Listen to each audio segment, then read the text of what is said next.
Mr. President. The Majority Leader is recognized. So, are we in a quorum? No. We're not. So last night, Mr. President, I began the process for the Senate to hold a vote on the Freedom to Vote Act, a common-sense proposal that would make it easier for every eligible American to participate in free and fair elections. The bill, which my colleagues, including yourself very diligently, have worked on for months to put together, will set basic standards to improve ballot access across the country, end partisan gerrymandering, and fight the influence of dark money and special interests in our politics.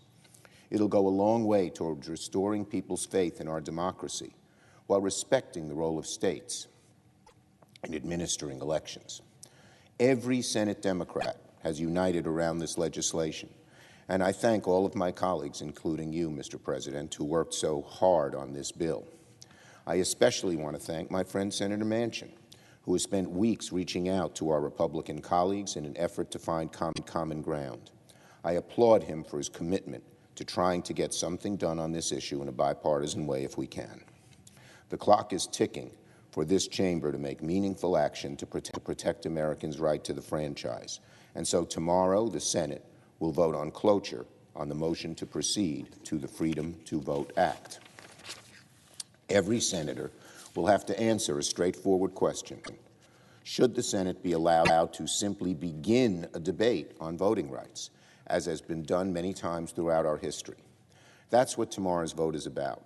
Do the members of this chamber think protecting our democracy is worthy of even a debate in the Senate? Senate Democrats think it absolutely is. If our Republican colleagues don't like our ideas for fighting voter suppression and guarding against election subversion, then they ought to tell us what they have in mind. If they're so confident of their position, then let's debate the issue on the Senate floor. What is there to be afraid of by allowing simply a debate? Democrats are ready to work with Republicans in good faith if they vote to begin a debate on voting rights. We know disagreements run deep. We don't hide from that. But if our Republican colleagues have good ideas, we'll work with them. We'll listen to them. And if these ideas are truly aligned with the goals of this bill to protect our democracy, we'll work to include them in the final text. But what Republicans should not do, what they must not do, is squelch any chance for the Senate to debate something as critical and sacrosanct as the right to vote. Nor should they pretend like the federal government has no role to play in protecting our democracy. On the contrary, throughout history, the federal government has sometimes been the only remedy when states try to suppress the vote.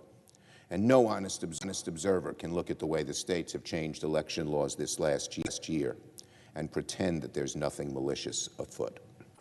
As Senator Manchin said earlier this year regarding congressional action on voting rights, inaction is not an option. Excuse me.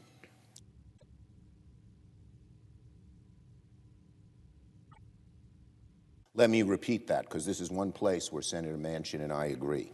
As Senator Manchin said earlier this year regarding congressional action on voting rights, inaction is not an option. Inaction is not an option. I agree. All 49 other Democrats agree with Senator Manchin. Inaction is not an option. The Senate can rise to the task if given the chance, but its members must vote to begin debate first. Now on Build Back Better.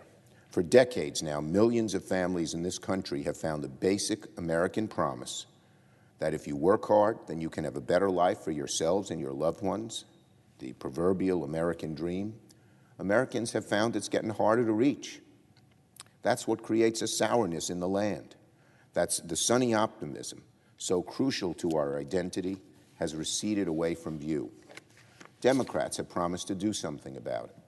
When Senate Democrats secured our majority this year, we committed to delivering on the trust that the American people placed in us and to respond to the challenge of our times.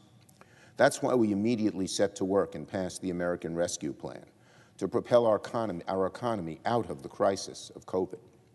And that's been the driving force between our efforts to make President Biden's Build Back Better agenda into law. Last night, I continued my discussions with Speaker Pelosi and President Biden as we work to an agreement on legislation we can bring to the floor. I know that throughout the day, the President will meet with a number of members from both chambers, and as the week progresses, I will continue to hold talks with my colleagues as we move forward to the finish line. Here's what matters. Build Back Better legislation is going to dramatically improve the lives of tens of millions of American families for years to come. Something that impactful is not an easy feat, but we are going to keep working. By passing this legislation, we can create good-paying jobs for this generation and the next. We can lower costs and cut taxes for American families while taking overdue steps to meaningfully address the climate crisis. We still have work to do, but we're going to continue at it until the job is done. I yield the floor.